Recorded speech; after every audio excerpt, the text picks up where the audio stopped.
Assalamualaikum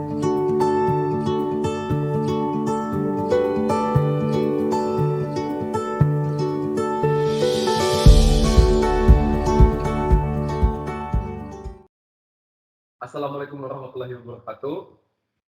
Perkenalkan, kami dari kelompok 6, yakni Frekuensi, akan memperkenalkan salah satu rumah adat yang ada di Indonesia, yakni kami akan memperkenalkan rumah adat Joglo. Sebelum itu, kami akan memperkenalkan diri kami terlebih dahulu. Yang pertama ada ketua kelompok kami, yakni ada Yuli Kartikasari, dan ada anggota-anggotanya yang terdiri dari saya sendiri, Andika Amunul Putra. Yang kedua ada Perwi Astuti Putri Maharani. Berikutnya ada Muhammad Al-Askari dan juga Rahmansyah Andika Rizki. Untuk slide selanjutnya bisa dijelaskan oleh masing-masing kelompok kami. Baik, untuk slide selanjutnya, saya akan menjelaskan mengenai rumah adat Joglo secara umum. Rumah Joglo merupakan salah satu warisan Nusantara budaya Indonesia yang terdapat di Pulau Jawa, khususnya Jawa Tengah. Pada umumnya dibangun dengan menggunakan kayu jati. Istilah Joglo berasal dari kata tajuk dan loro, yang disingkat menjadi Juglo, yang memiliki makna penggabungan dua tajuk. Namun, dalam perkembangannya, penyebutan Joglo berubah menjadi Joglo. Selanjutnya ada filosofi. Apa sih kira-kira filosofinya? Pada penasaran bukan? Saya akan menjelaskan filosofi dari rumah Joglo. Rumah Joglo terdiri dari dua kata, yaitu tajung dan juga loro. Artinya, menggabungkan dua tanjung. Sementara untuk tajuk sendiri adalah bentuk atap berbentuk piramida. Masyarakat di Jawa sendiri memilih tajuk sebagai model atap rumah ini, dikarenakan bentuknya yang mirip sama dengan bentuk gunung. Zaman dahulu sendiri, gunung kemudian telah dianggap sebagai salah satu tempat yang sakral oleh masyarakat yang hidup pada zaman tersebut. Kemudian ada bagian-bagian rumah adat. Bangunan rumah Joglo sendiri memiliki bagian-bagian dan fungsinya masing-masing. Untuk yang pertama adalah pintu masuk yang tentu menjadi tempat untuk orang-orang masuk ke dalam rumah Joglo tersebut. Kemudian yang kedua ada pendopo. Pendopo ini adalah bangunan tambahan yang terletak di bagian depan rumah Joglo. Pendopo ini digunakan untuk menerima tamu, pertemuan formal, upacara adat, dan bisa menjadi pertunjukan seni seperti wayang dan tarian. Kemudian yang ketiga ada peringgitan. Untuk peringgitan adalah penghubung antara pendopo dengan rumah utama atau yang disebut dengan omah. Fungsinya adalah sebagai lorong untuk jalan masuk ke dalam rumah. Sesuai namanya, peringgitan juga digunakan sebagai tempat ringgit yang artinya bermain wayang. Atap peringgitan tersendiri memiliki model limasan atau tabuk. Kemudian nih, yang selanjutnya ada emperan. Emperan adalah teras depan penghubung peringgitan dengan omah. Berbeda dengan pendopo, emperan digunakan untuk menerima tamu, tetapi biasanya memiliki meja dan kursi, sehingga terlihat lebih formal. Teras ini juga digunakan sebagai tempat bersantai-santai bersama keluarga dan tetangga. Kemudian yang selanjutnya ada dalam. Dalam adalah ruang tertutup di dalam omah yang dibagi-bagi menjadi bagian depan, bagian tengah, dan bagian belakang.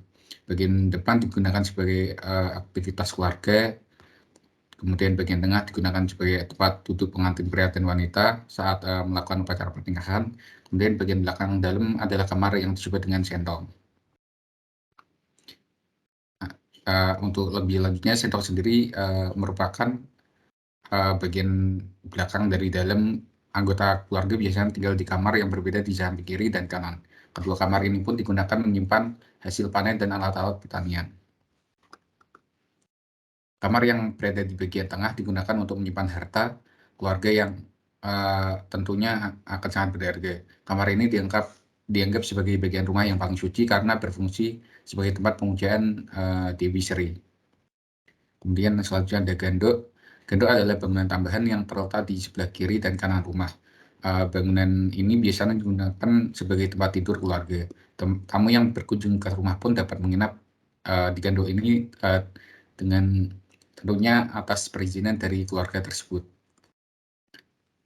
Kemudian dapur dan kamar mandi ini merupakan bagian belakang-belakang rumah. Dan Kemudian selain dapur dan kamar mandi, di belakang rumah juga terdapat sumur dan biasanya sumur tersebut terletak di sebelah timur. Bisa di next. Selanjutnya ada jenis-jenis rumah adat joglo. Untuk jenis-jenis rumah adat joglo sendiri ada banyak bagian, ada banyak jenis, tetapi kita di sini memilih 3 bagian saja. Yang pertama ada joglo pengerawi. Keunikan dari joglo pengerawi sendiri adalah atapnya berbentuk kubah dan sudutnya terdapat lambang gantung. Yang kedua ada joglo hangen, di mana joglo hangen berbeda dengan joglo lainnya. Joglo hangen memiliki atap utama dengan ukuran yang paling besar dengan desain yang mewah karena dikelilingi oleh keraton. Yang ketiga ada joglo jombongan. Joglo jombongan sendiri memiliki ciri pada atapnya yang terdiri dari 2 susun bentuk memanjang dari sisi kiri kanan menggunakan pintu geser dan bentuk lantai bujur sangkar. Selanjutnya ada keunikan rumah joglo. Rumah joglo memiliki banyak keunikan. Salah satunya ada memiliki jumlah penyangga 4 tiang. Setiap rumah joglo, berapapun jumlah tiang yang digunakan secara keseluruhan, akan tetap memiliki 4 tiang utama atau biasa disebut juga dengan saka guru. Saka guru sendiri kemudian menjadi sebuah pondasi pentegak dan pondasi utama yang kemudian dapat menopang keseluruhan bangunan dari rumah joglo. Lalu selanjutnya ada jendela besar dengan jumlah yang banyak. Model dari jendela besar ini merupakan suatu warisan dari kolonial Belanda yang kemudian dikombinasikan dengan arsitektur khas dari daerah Jawa. Secara keseluruhan jumlah jendela pada rumah joglo dari depan hingga ke belakang dapat mencapai puluhan. Selanjutnya ada pintu utama terletak di tengah. Pintu rumah joglo cukup berbeda dibanding rumah lainnya, sebab menjadi salah satu ciri khas lain yang menonjol dan menjadi sebuah elemen berbeda sebab pintu utamanya terletak pada bagian tengah rumah yang kemudian dibangun sejajar dengan ruangan di bagian belakang rumah. Filosofi di balik hal ini adalah untuk menggambarkan kedekatan dan keterbukaan antara penghuni rumah dengan seorang tamu. Selanjutnya ada pagar yang berbentuk mangkok. Pagar atau pagar tidak terbuat dari bambu pada umumnya. Pagar dari rumah joglo ini sendiri terbuat dari tanaman yang kemudian mempunyai ketinggian tidak lebih dari 1 meter, yang kemudian dapat mempermudah interaksi antar setiap orang. Selanjutnya ada teras yang luas dan tanpa sekat, untuk menjalin silaturahmi bersama tetangga serta dijadikan untuk sarana interaksi sosial bersama masyarakat setempat. Lalu selanjutnya ada menggambarkan status sosial. Secara tidak langsung, kehadiran rumah joglo sendiri dapat menggambarkan status sosial pemiliknya. Untuk biaya pembuatannya sendiri cukup mahal loh, karena penggunaan material yang cukup mahal dan banyak.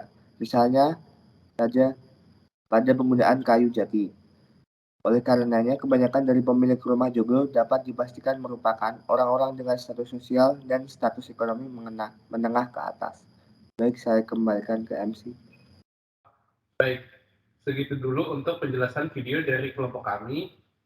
Bila ada kurang atau lebihnya, mohon dimaafkan. Terima kasih.